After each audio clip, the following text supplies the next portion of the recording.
So I asked AI the ultimate anime question. Which anime is better? Not just vibes, we're talking story, world building, fights, feels, and a little chaos. One Piece versus Naruto, Death Note versus Code Geass, even Tokyo Ghoul versus Parasite. Yeah, we're going there. So grab your snacks because some feelings might get hurt. Let's get into it. Matchup 1, Naruto versus One Piece. This is like picking between childhood trauma and long-term commitment. Naruto's story? Emotional, relatable, tears guaranteed. But One Piece?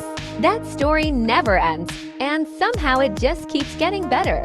Lore, deep, plot twists, and holy power system. Chakra is cool, but let's be honest, it got a little wild toward the end. One Piece. Devil fruits plus hockey equals unlimited chaos. And filler. Naruto invented it. I verdict. One Piece wins. Sorry, Naruto stands.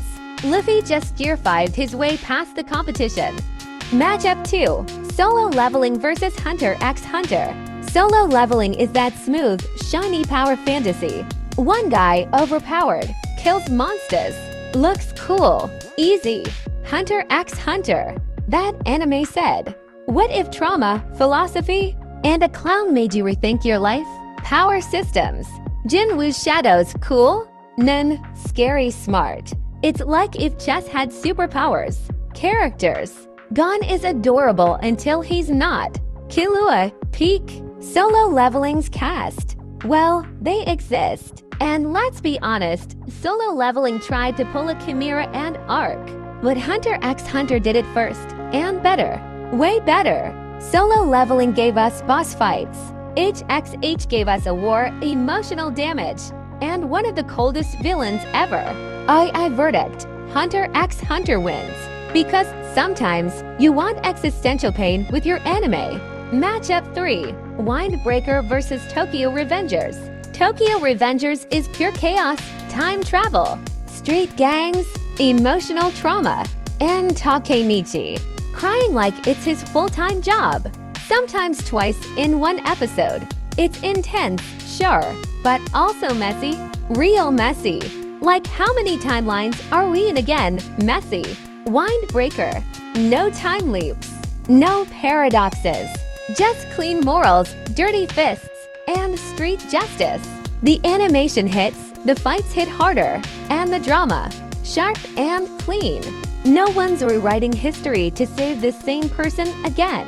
And let's be real, Sakura could end Takemichi's career with one stare and still have time to finish his ramen. I verdict. Windbreaker wins.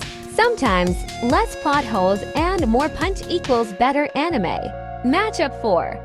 7 Deadly Sins versus Fullmetal Alchemist. Brotherhood. SDS said, what if Holy Knights were hot overpowered with a tragic backstory? Also, what if your main character was a legendary demon with god tier strength and no sense of boundaries? Yeah, Meliodas, being a perv isn't a personality trait. FMA. Brotherhood said, cool, but what if the plot actually made sense all the way through?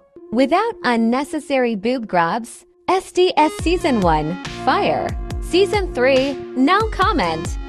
Consistent, beautiful, iconic, and then there's Show Tucker, the man who fused his own daughter with a dog and broke the entire internet. I verdict. FME Brotherhood wins. Ed and I'll just clap the sins and the fan service out of this one. Matchup 5, Tokyo Ghoul versus Parasite. Tokyo Ghoul, banger start. Great potential. Then it tripped, got up, tripped again, and then fell into a plot hole. Parasite, tied 24 episodes. One story, clean execution. Shinichi evolved. Kaneki just suffered a lot. Both shows ask the same question. What does it mean to be human when you're no longer one? I verdict. Parasite wins. It's what Tokyo Ghoul wanted to be but couldn't commit. Matchup 6. Death Note versus Code Geass. Light Yagami, I'm God now. Lelouch, cool story. Watch me rewrite the world and break your heart. Death Note walked so Code Geass could pull a full 4D chess play. Yeah, Light had a notebook, a death god, and the most dramatic potato chip scene in history. Iconic, no doubt. But Code Geass, that anime said, let's mix war, trauma, mechs, mind games, and still leave you emotionally wrecked. Both main characters, straight up masterminds with god complexes, but only one pulled off the Zero Requiem, the boldest checkmate in anime. I verdict, Code Geass wins. Both MCs think 10 steps ahead. Lee Lech played the long game with purpose, and that ending left people speechless. Matchup 7, Attack on Titan vs Vinland Saga. Attack on Titan crashed onto the scene with jaw-dropping action, unforgettable characters, and world-shattering twists. It's not just about Titans, it's about freedom, fate, and the impossible choices we make in a cruel world.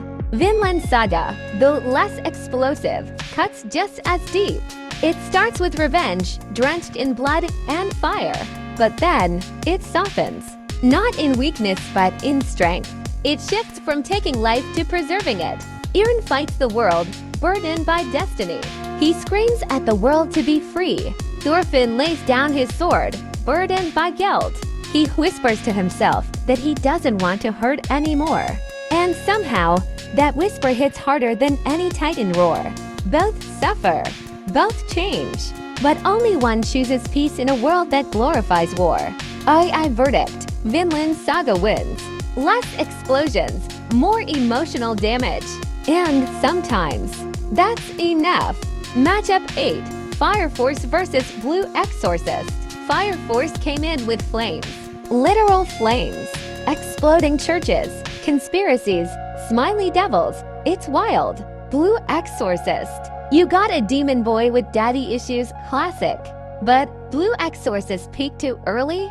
Let's be real. Fireforce kept building bigger story, crazier powers, and that style. Woo. I verdict, Fireforce wins.